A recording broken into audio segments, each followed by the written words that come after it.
Porque a área de educação, e eu trabalhei, acho que todas as etapas, já dei aula no ensino fundamental, no ensino médio, graduação, pós-graduação. Independente da faixa etária, eu acho que a educação, mas principalmente na faixa etária mais nova, adolescente, criança, a educação tem um papel muito de manter e ensinar as tradições. Sabe, há 150 anos o sistema educacional tradicional é o mesmo. Tem aquela clássica imagem da sala de aula de 100 anos atrás ou 200 anos atrás, a sala de aula hoje, em comparação com, por exemplo, uma sala cirúrgica de 150 anos atrás, uma sala cirúrgica hoje. Então, apesar dos currículos terem se desenvolvido, essa essência da sala de aula continua a mesma. As crianças são ensinadas de forma muito padronizada, industrializada, e a gente sabe que as pessoas aprendem de maneiras diferentes, algumas aprendem melhor com estimulação visual, outras aprendem melhor com uma educação mais prática, e a realidade do sistema educacional não acomoda diferentes estilos de aprendizagem. Ela é voltada para pontuação em testes, principalmente. Na educação corporativa e na educação superior, a gente tem um pouco mais de flexibilidade, mas a realidade ainda é bem parecida em relação às dificuldades que a gente tem na educação básica. Você acha que a educação corporativa ela está tão estagnada quanto a educação básica? E quanto tempo vai durar isso? Quando é que esse setor vai se atualizar de verdade? Cara, de novo, né? Fazer aqui, às vezes, de predição do futuro é difícil. Mas sim, Esse é um podcast sobre tendências, né? tendências É a tecnológicas. hora que, é a hora que o pessoal grava, Você não, tira print, né? E aí lá no futuro ainda exatamente. vem falar as Você besteiras não que viu vocês falaram, né?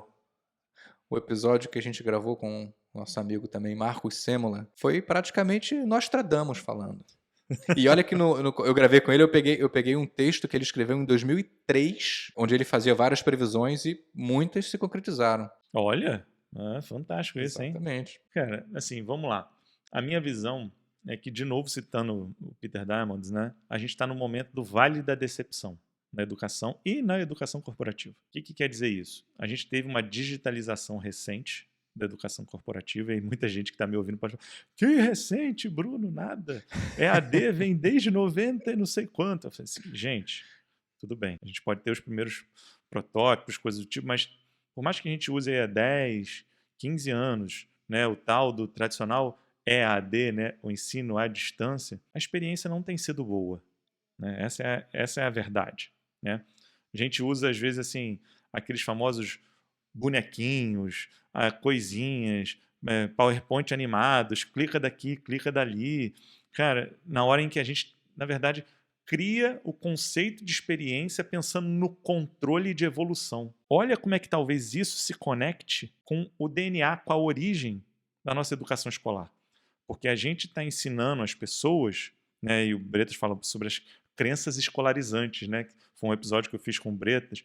Então, será que essas crenças escolarizantes não continuam para a gente, que nós somos adultos? Porque, assim, somos nós que fomos educados daquela forma que estamos hoje promovendo a educação dentro das empresas. Será que essas crenças que a gente era limitado a fazer um padrão, a estudar para uma prova, lá que a gente aprendia por medo de repetir, será que a gente não aprende por medo de ser demitido? Não tem que fazer? Quais são os cursos que têm maior engajamento? São os obrigatórios, famosos cursos obrigatórios? Por quê? Por que a gente não consegue fazer a transição para aprender por explorar, por evoluir, por entregar melhores resultados? Entendeu? Então, assim, eu acho que a gente está em linha, Miguel. O mesmo desafio que a gente vive na educação básica, a gente vive também aqui na educação corporativa. A experiência ainda é ruim, ainda é controlada.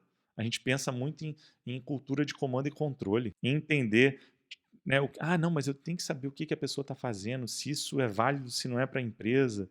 Enfim, então quando a gente pensa uma cultura de comando e controle, né, em que a gente não dá autonomia para que as pessoas de fato aprendam, é muito difícil a gente criar um novo sistema, um novo modelo.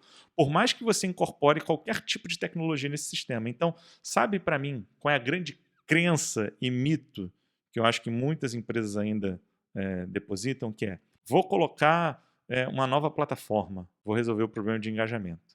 Lê engano. Vou colocar o metaverso, agora o metaverso vai explodir, vai fazer a minha empresa inteira se engajar.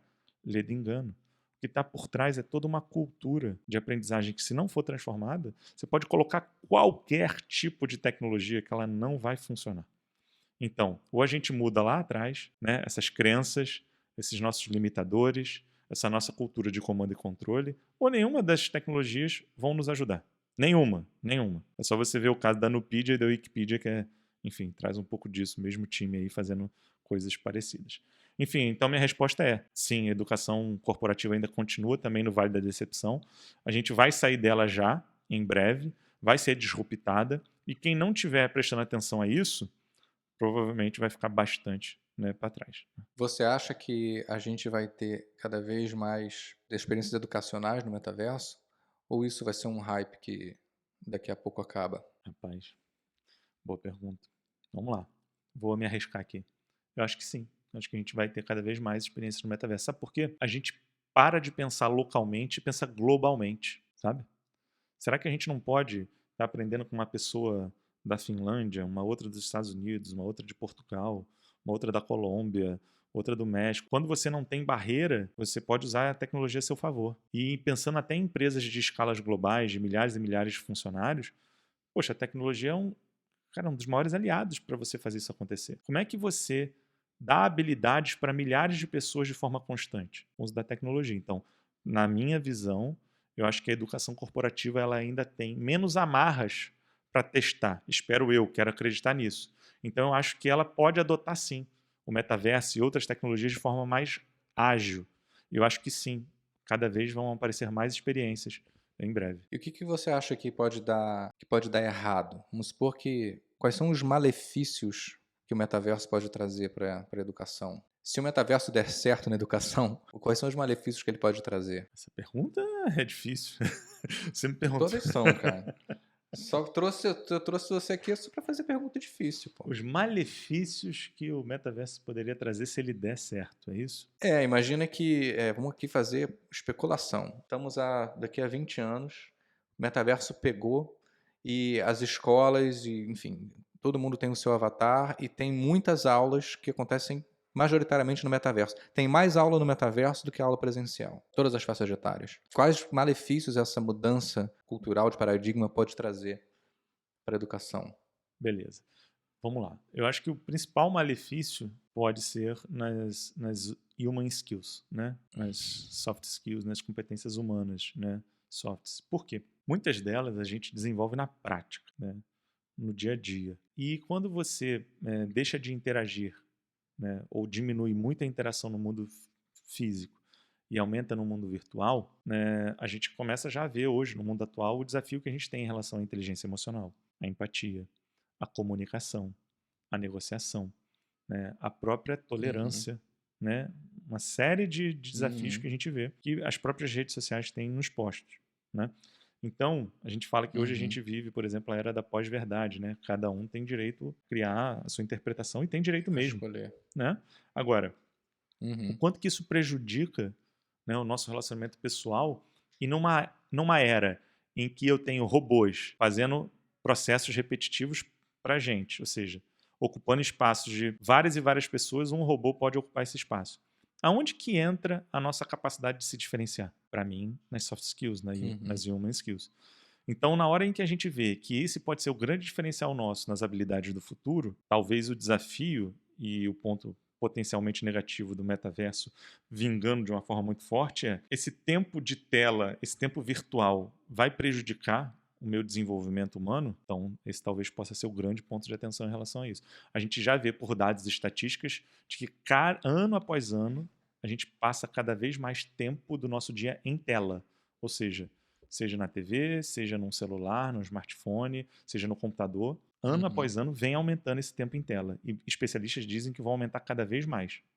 Então, talvez esse uhum. seja o ponto que possa ser de olhar negativo. Né? Uma grande interrogação. Bom, Bruno, vamos aqui, que a produção já está me cutucando virtualmente aqui. Estouramos o nosso tempo para variar. E para consideração final, eu vou fazer uma pergunta muito simples para a gente fechar aqui essa conversa, que é tentando fechar mesmo, né, esses três grandes blocos que a gente fez. Qual é a relação entre educação, blockchain e o metaverso? Relação entre educação, blockchain e o metaverso. Olha, a questão é, se Só você... pergunta fácil. Só pergunta fácil.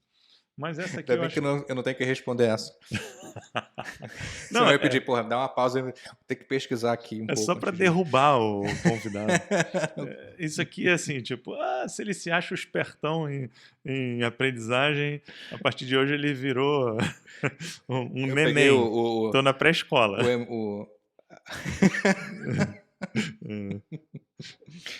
Mas você ia falar alguma coisa? Mas aí, falei, eu ia perguntar para você, qual é a relação que você vê entre educação, blockchain e metaverso? Legal. Vamos lá. Eu acho que assim, o metaverso é um ambiente virtual em que vai promover maiores conexões virtuais. Pronto. Eu acho que pode ser um ambiente em que propicie diferentes experiências do que as plataformas atuais nos têm. Então, acho que essa seria a grande vantagem do metaverso, ou seja, proporcionar diferentes experiências. E nós, seres humanos, adoramos isso, né? Diferentes experiências e quanto melhores, mais distintas, mais personalizadas puder ser, certamente a gente poder aproveitar melhor. Então, esse seria o papel do metaverso.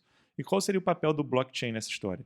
Se nós precisarmos transacionar, por exemplo, contratos, como você disse, os smart contracts, se a gente precisar transacionar verificação de identidades, transacionar mesmo dinheiro, porque não quer dizer que é porque a gente está no mundo virtual e que não podem acontecer transações comerciais. Então, acho que o blockchain ele entra para suportar, né, transações formais dentro do metaverso. E a educação tradicional é entender o seguinte, cara, é isso. Será que eu não posso usar essa tecnologia a meu favor para tirar barreiras que antes existiam para mim? Será que eu posso estudar hoje em Harvard, estando no Rio de Janeiro, mas com uma experiência melhor do que simplesmente entrando numa sala online e que isso de fato se torne uma coisa mais ampla e democrática até para mais pessoas? Então acho que Mais aí a imersivo. conexão é mais imersivo. Então para mim eu vejo como o fato de eu desmaterializar a educação, desmonetizar ela, deixar ela mais barata e democratizar ela. Eu acho que o blockchain e o metaverso pode ter esse papel em relação à educação tradicional. Descentralização também é uma palavra-chave aí.